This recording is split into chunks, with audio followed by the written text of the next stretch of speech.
Bukit Panau merupakan bahagian khazanah negara yang terdapat di Kelantan yang mempunyai nilai sejarah serta kisah perjuangan terdahulu. Antaranya dikaitkan dengan pahlawan Hang Tuah yang pernah bertapa di sini. Terletak di sempadan Pasir Mas Tanah Merah, bukit yang berketinggian 255 meter ini juga pernah dikaitkan dengan petunjuk bagi pelaut antarabangsa yang berlayar di Laut Cina Selatan.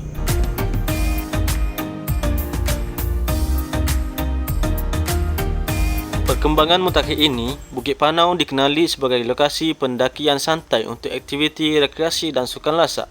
Pendakian mengambil masa antara 30 minit sehingga sejam mengikut laluan yang dipilih dan kemampuan fizikal pendaki.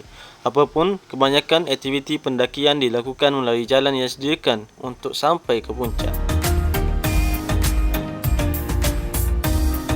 Bukit Panau ini merupakan tapak kosong, ukuran batu kosong bagi negeri Kelantan sebelum dipindahkan kepada Padang Merdeka di Kota Baru.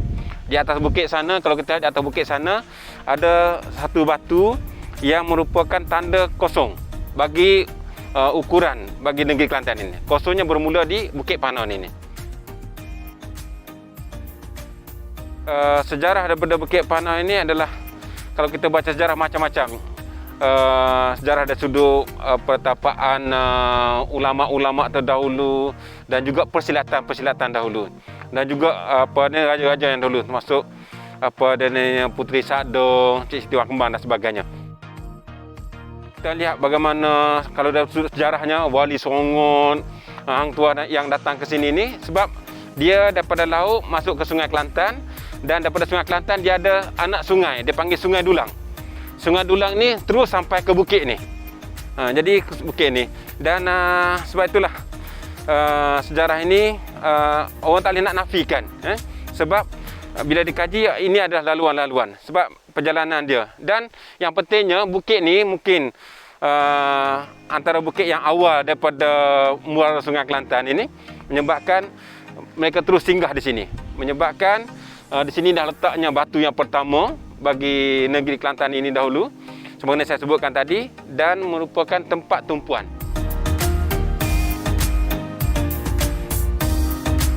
Kita harap apa dia ni, selepas daripada PKP ini, pihak kerajaan dapat mengambil kawasan ini untuk dijadikan tempat tumpuan yang lebih baik dengan melengkapkan beberapa infrastruktur yang diperlukan.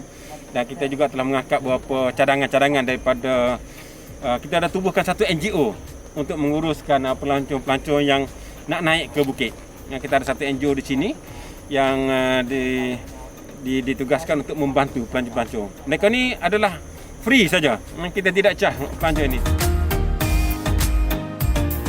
Pada PKP ini, apa yang telah dirancangkan oleh pihak Rusia unit pembangunan ekonomi ataupun UPEN, yang mereka telah maklumkan saya bagaimana mereka telah buat cadangan untuk nak menaik tarafkan Bukit Panau menjadi salah satu daripada tempat tumpuan pelancong. Jadi saya harap dapat dijayakan dengan sebaik mungkin, insya-Allah.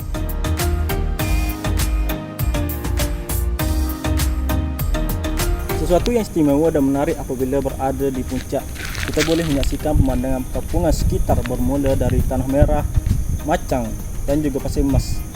Di antaranya, para pendaki dapat melihat pemandangan sepanjang Sungai Kelantan yang mengalir dari selatan ke utara, selari dengan jalan Pasir Mas Tanah Merah.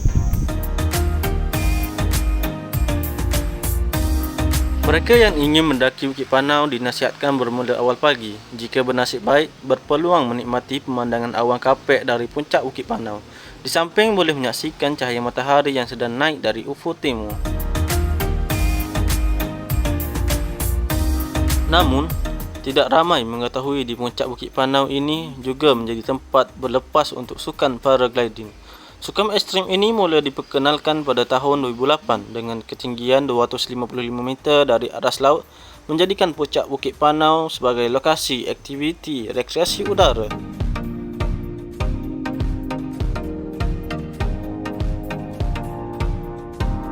Realitinya, Bukit Panau ini mempunyai tanah rata di sekitar kaki bukit yang sepatutnya pihak kerajaan negeri menambah prasarana yang sesuai supaya dapat menarik pengunjung dan menjadikan Bukit Panau sebagai destinasi popular negeri Kelantan.